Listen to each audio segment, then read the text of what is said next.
and welcome back to my channel. Hello, எப்படி இருக்கீங்க? சேஃபா இருப்பீங்க நினைக்கிறோம். Yes, please be very very safe and thank you so much for all the love. போன தடவை நானும் எங்க அம்மாவும் பண்ண அந்த cheesy Maggi வீடியோக்கு வந்து நிறைய love and affection கிடைச்சது. Thank you so much for that. So அந்த love எல்லாம் எடுத்துக்கிட்டு ஒரு எனர்ஜியோட நாங்க வந்து அடுத்த குக்கிங் வீடியோக்கு இப்போ வந்திருக்கோம். So இன்னைக்கு நீங்க பார்க்க போறது என்னமா? Sweet dish. Yes, so you're going to see bread halwa.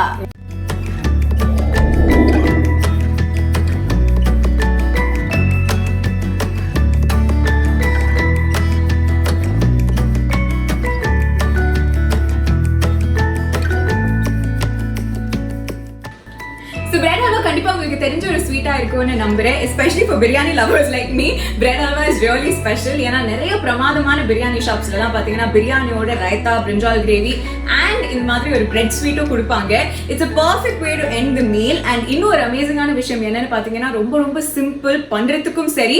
And ingredients பொறுத்த வரைக்கும் கூட எப்படி நம்ம சீஸ் மேகில வெறும் 5 இன்கிரீடியன்ஸ் யூஸ் பண்ணுமோ அதே மாதிரி bread ஹல்வாக்கும் we only need 5 ingredients. அது என்னங்கிறத இப்ப பாத்துடலாம்.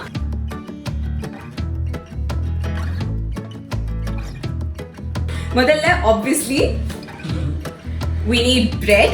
so இன்னைக்கு பாத்தீங்கன்னா நான் 4 slices of bread மட்டும் தான் யூஸ் பண்ணிருக்கேன். இது வந்து ரெண்டு பேர் சாப்பிடுறதுக்கு it's more than enough. நானும் எங்க அம்மாவும் என்ஜாய் பண்ணி சாப்பிடுறதுக்கு we just have 4 slices of bread.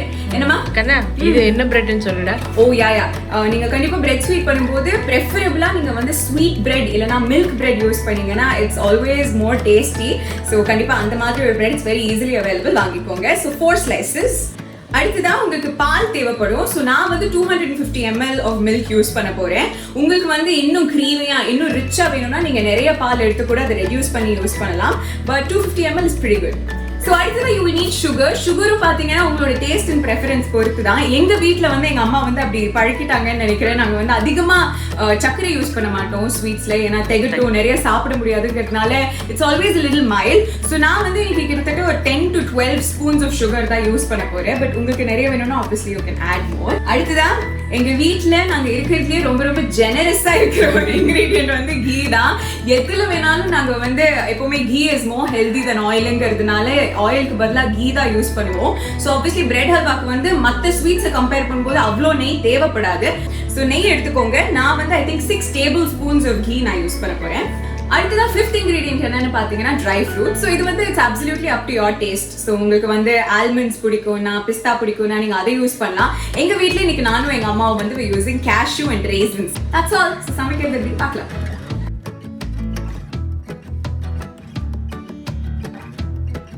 இன்னொரு விஷயம் நான் உங்ககிட்ட சொல்லணும்னு நினைச்சேன். என்னன்னா பிரெட் ஸ்வீட்டுக்கு டிபிக்கலா பிரெட் வந்து கட் பண்ணும்போது கார்னர்ஸை எடுத்துருவாங்க. அது வந்து மேபி குழந்தைங்க இருந்தா அப்படி பண்ணலாம். பட் எங்க வீட்டுல எல்லாரும் வளர்ந்த குழந்தைங்கிறதுனால ஐ டென்ட் டூ இட். அண்ட் என்னை பொறுத்த வரைக்கும் ஐ திங்க் த கார்னர்ஸ் நம்ம வச்சோம்னா அந்த crust it adds some taste. so I just thought உங்களுக்கும் அது ஒரு டிப்பா நான் கொடுக்கலாம்னு அடுப்பு வச்சு.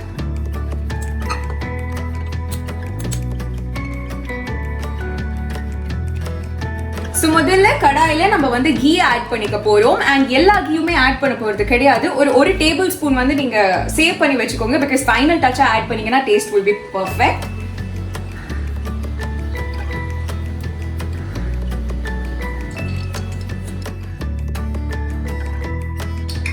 முந்திரி பருப்பு திராட்சை நீங்க வறுத்துக்கும் போது ஒரு டிப் என்னன்னா ஃபர்ஸ்ட் cashew nuts போட்டு அது கோல்டன் பிரவுன் ஆனதுக்கு அப்புறம் நீங்க raisins ஆட் பண்ணிக்கோங்க. ஏன்னா திராட்சை வந்து ரொம்ப சீக்கிரமா பர்ன் ஆயிடும். ஸோ உங்களுக்கு அந்த ஒரு பர்ஃபெக்ட் கோல்டன் பிரவுன் ரெண்டுத்தையும் வேணும்னா ஃபர்ஸ்ட் cashew ஆட் பண்ணிட்டு கொஞ்ச நேரம் கழிச்சு you can add the raisins.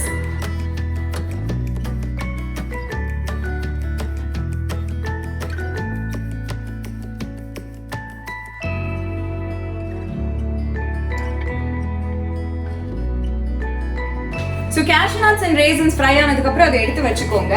அதே கீல வந்து அடுத்ததா பிரெட் நம்ம ஃப்ரை பண்ணி எடுத்துக்க போறோம்.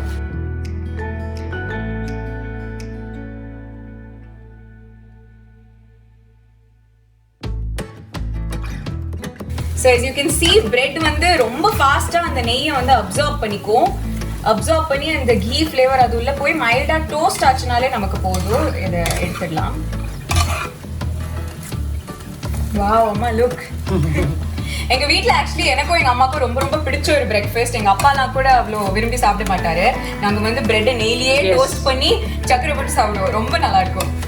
ஸோ ஒரு மைல்ட் கோல்டன் ப்ரௌன் கலர் வந்ததுக்கு அப்புறமா we can remove it. I think my fondest memory is ஞாபகம் இருக்காமா சின்ன வயசுல வந்து மழை வந்துச்சுன்னா எங்க அம்மா எனக்கும் எங்க அண்ணாக்கும் ஒரு ஸ்நாக் பண்ணி கொடுப்பாங்க. 2 ஸ்நாக் ஆக்சுவலி, ஒரு காம்பினேஷன் அது. Kesari and onion pakoda. Yeah, onion pakoda. So மழை வந்துச்சுன்னா ஸ்கூல்ல இருந்தே நாங்கெல்லாம் வந்து எக்ஸைட்டடா அப்படியே வீட்டுக்கு வருவோம். Because we would just know எங்க அம்மா வந்து அன்னைக்கு ஆனியன் பக்கோடா அண்ட் கேசரி கண்டிப்பா பண்ணி வச்சிருப்பாங்கன்னு. ஸோ அடுத்ததான் அதே கடாயில அந்த நெய் இருக்கும். அதே நெய்யோட we're just going to add the milk.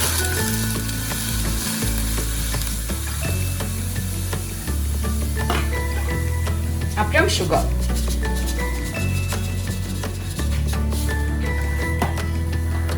So நான் வந்து ஃபுல் சுகர் ஆட் பண்ணல. பிகாஸ் கடைசியாக சப்போஸ் தேவைப்பட்டுச்சுன்னா ஆட் பண்ணிக்கலாம். பட் ரொம்ப ஸ்வீட்டாக இருக்க வேணாங்கிறதுனால நான் கிட்டத்தட்ட ஒரு 8 ஸ்பூன்ஸ் இப்போ ஆட் பண்ணியிருக்கேன். இந்த எண்ட் ஐ வில் சி தேவைப்படுமா இல்லையான்னு. சுகர் வந்து மில்க்ல கம்ப்ளீட்டாக டிசால்வ் ஆனோம். டிசால்வ் ஆனதுக்கப்புறம் இதை ரெடியூஸ் பண்ணிட்டோம்னா we can add the bread and finish the dessert. அம்மா, எஸ் கண்ணா, would you agree like ஒரு நல்ல பிரெட் ஸ்வீட் சாப்பிட்டோம்னா, ஒரு பிரெட் அல்வா சாப்பிட்டோம்னா அது குலாப் ஜாமுன் சாப்பிடுற மாதிரி இருக்கும்? எஸ் கண்ணா, yes absolutely. Because gulab jamun வந்து கோவால மைதா மாவை மிக்ஸ் பண்ணி நெய்யில பொரிச்சு அதை எடுத்து நம்ம ஜீரால போடுறோம். ஸோ அதில் இருக்க இன்க்ரீடியன்ஸ் மைதா, கோவா, சுகர், கீ. ஸோ இதுலேயும் ஆல்மோஸ்ட் பிரெட் வந்து மைதாவில் பண்ணது அண்ட் மில்க்குக்கு பதில் கோவா, சுகர் இருக்கிறதுனால ஆல்மோஸ்ட் ஒரு 60% it will taste like a jamun inside part. அது மேல அது மாதிரி அந்த உள்ள இருக்கிற சாஃப்ட். மா, you're a genius baby. So இந்த மாதிரி கார்னர்ஸ்ல பபிள்ஸ் எல்லாம் வர ஆரம்பிச்சதுன்னா இட்ஸ் ஆல்மோஸ்ட் ரெடி. சோ ஒரு தடவை பொங்கினதுக்கு அப்புறம் we can add our bread. So இந்த மாதிரி பொங்க ஆரம்பிச்ச உடனே நம்ம பிரெட் ஆட் பண்ணிக்கலாம்.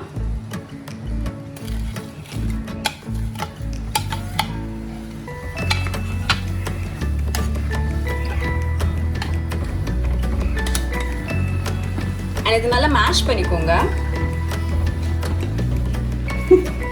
என்னம்மா மேஷ் பண்ணிக்கோங்க. இது நல்லா மேஷ் பண்ணிக்கோங்க. என்னோட ஒரு டயலாகே எங்க அம்மா ஃப்ரேம்ல கேட்ச் பண்ணணும்னு பாக்குறாங்க. ஸோ இந்த மாதிரி பபிள்ஸ் எல்லாம் வந்து அந்த மில்க் சாலிட்ஸ் எல்லாம் கலெக்ட் ஆக ஆரம்பிக்கும். கிட்டத்தட்ட இதுல வந்து கோவா ஆட் பண்ண மாதிரி இருக்கும். So it be very tasty. So இந்த மாதிரி பிரெட்ல வந்து எல்லா பாலும் அப்சார்ப் ஆயிட்டு இந்த மாதிரி ஒரு கன்சிஸ்டன்சி வந்ததுக்கு அப்புறமா நம்ம பேலன்ஸ் வச்சிருக்கிற நெய்யை இதுல ஆட் பண்ணிக்கலாம். அந்த நெய் அப்சார்ப் ஆகிற வரைக்கும் இதை மிக்ஸ் பண்ணிக்கலாம். ஆக்சுவலி மற்ற எல்லா ஹல்வாக்கும் கம்பேர் பண்ணும்போது bread halwa is the easiest. ஏன்னா கிண்டிக்கிட்டே இருக்கணும், ரொம்ப நேரம் பெரிய லென்த்தி ப்ராசஸ், பாகு போடணும், அதெல்லாம் ஒன்றும் இல்லை. எக்ஸாக்ட்லி, அதெல்லாம் இல்லாமல் ரொம்ப சிம்பிளான ஸ்வீட்டான ஸ்வீட் இந்த ஸ்வீட். எல்லா நெய்யும் முதல்லயே ஆட் பண்ணிடாம நம்ம கடைசியில கொஞ்சம் நெய்யை ஆட் பண்ணோம்னா it enhances the taste a lot. So நீங்களும் ட்ரை பண்ணி பாருங்க. அது சக்கரை பொங்கலா இருந்தாலும் சரி, எதுவா இருந்தாலும் இல்லைம்மா, கடைசியில அந்த நெய் ஆட் பண்ணோம்னா it's so yummy. Final finish, final touch.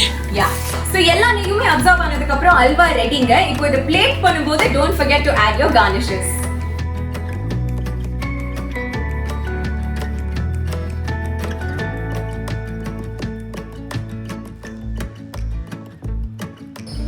And bread halwa is ready. Cheers amma. Taste பண்ணலாமா? அம்மா சுடு. Very tasty, very very tasty. Love you. Congratulations. நான் நல்லாவே முட்டை கொடுக்கல. Thank you. Oh, but it's really yummy. ரொம்ப simple, just 5 ingredients. So please try பண்ணி பார்த்துட்டு எப்படி இருக்குன்னு எங்களுக்கு சொல்லுங்க.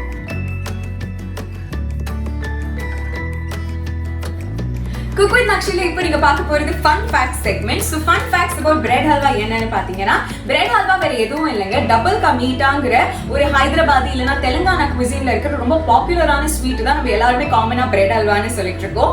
எதுக்கு இது வந்து DoubleKaMeethaன்னு அவங்க பேர் வச்சாங்கன்னு பாத்தீங்கன்னா, மீட்டான்னு சொன்னாலே அது வந்து ஸ்வீட்னு அர்த்தம். பட் டபுள்னு அவங்க எதுக்கு சொல்றாங்கன்னா, பிரெட்டை வந்து அவங்க எல்லாருமே டபுள் ரொட்டின்னு சொல்லுவாங்க.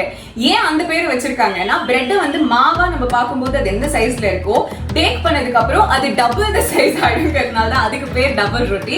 அதை வச்சு இந்த ஸ்வீட் பண்றதுனால தான் DoubleKaMeetha.